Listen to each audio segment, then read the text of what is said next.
স্বামীর যখন টাকা থাকে না তখন তার বউ আর বাচ্চা ছাড়া দুনিয়াতে আর কেউ আপন থাকে না, এমনকি তার বাপ মা ভাই বোন ভাবি কেউ না। আপনার স্বামীর যখন টাকা থাকবে না পুরো ফ্যামিলির সবাই মিলে আপনার স্বামীকে কম গুরুত্ব দেবে। যখন দেখবেন আপনার স্বামীর পকেটে টাকা আসতে শুরু করেছে তখন তার মায়ের মুখে শুরু হবে মিষ্টি মিষ্টি কথা, আহ আমার ছেলে।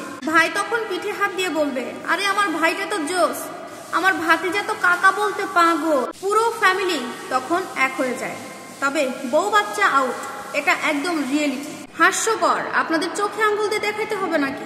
একটুখানি মনে করে দেখেন, আপনি যখন বিপদে ছিলেন এই দুইটা মানুষই আপনার পাশে ছিল, আর এই বউ বাচ্চাই আপনার কবরে যাওয়ার আগ পর্যন্ত আপনার পাশে থাকবে, আর বাকি সবাই মধু খাওয়া মৌমাছি।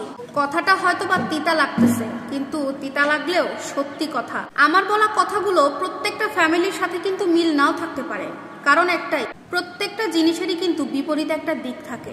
ভালো ফ্যামিলিও আছে, খারাপ ফ্যামিলিও আছে। সব পরিবারে এক ধরনের ঘটনা ঘটে। বর্তমান প্রেক্ষাপট বেশিরভাগ মানুষের সাথে হয়তোবা আমার কথা মিলতে পারে, এই বলে আমার বলা কথাগুলোকে আবার কেউ মাকে খারাপ বানানোর উদ্দেশ্যে ধরে নেবেন না। আমার কথাগুলো কিন্তু কোনো অংশে কোনো মাকে ছোট করার জন্য বলছি না। আমার বলা কথাগুলো, এই বিষয়টা প্রায় প্রত্যেকটা পরিবারেই লক্ষ্য করা যায়। আর প্রত্যেকটা পরিবারে লক্ষ্য করলে দেখা যায়, যে ছেলের ইনকাম কম থাকে, আর্থিক অবস্থা খারাপ থাকে, তাকে পরিবারের সব থেকে প্রায়োরিটি লিস্টের নিচে রাখা হয়, তাকে সবাই গুরুত্ব কম দেয়। যে সন্তান খরচ বেশি দিতে পারে, টাকা বেশি দেয়, পরিবার থেকে সেই সন্তানকে মূল্যায়ন বেশি করা হয়, প্রাধান্য বেশি দেওয়া হয়। এমনকি মা বাবাও এমনটাই করে থাকে। যারা বলেন টাকা না থাকলে বউ বাচ্চা পাশে থাকে না, তাদের উদ্দেশ্যে বলতেছে, আমাদের বাংলাদেশে যত মধ্যবিত্ত এবং নিম্নবিত্ত সংসার আছে, তাদের কোনো সংসারে হয়তোবা বউ বাচ্চা তাহলে থাকতো না, কারণ তাদের অধিকাংশ মানুষেরই টাকা পয়সা খুব একটা থাকে না। এমন কথা যদি হতো, এটা যদি সত্যি হতো, তাহলে প্রত্যেকটা পুরুষের আজকে সিঙ্গেল থাকতে হতো। যদি টাকা কম থাকে বা পুরুষের অভাব থাকে, তাহলে হয়তো বা বউ একটু কানের কাছে এসে বেশি ঘ্যানর ঘ্যানর করতে পারে, এতটুকু। অভাব কিন্তু কারোরই কাম্য না। সংসারে অভাব থাকলে স্বামী স্ত্রীর কারোরই তখন মন মানসিকতা ঠিক থাকে না বলে কিন্তু সবসময় স্ত্রীরা টাকা না থাকলে স্বামীকে ছেড়ে চলে যায় না। হ্যাঁ, যারা যে স্ত্রীগুলো স্বামীকে ছেড়ে চলে যায়, তারা টাকা থাকলেও চলে যায়, টাকা না থাকলেও চলে যায়। ছেড়ে চলে যাওয়ার বিষয়টা সম্পূর্ণ আলাদা। একজন পুরুষ যখন অসুস্থ হয়ে থাকে তখন তার সেবা একমাত্র তার স্ত্রী করে থাকে, কিংবা তার সন্তানেরা করে। কোনো ভাইয়ের বউ কিংবা কোনো ভাই বা বোন কিংবা মা বাবা ওই পুরুষের সেবা করে না।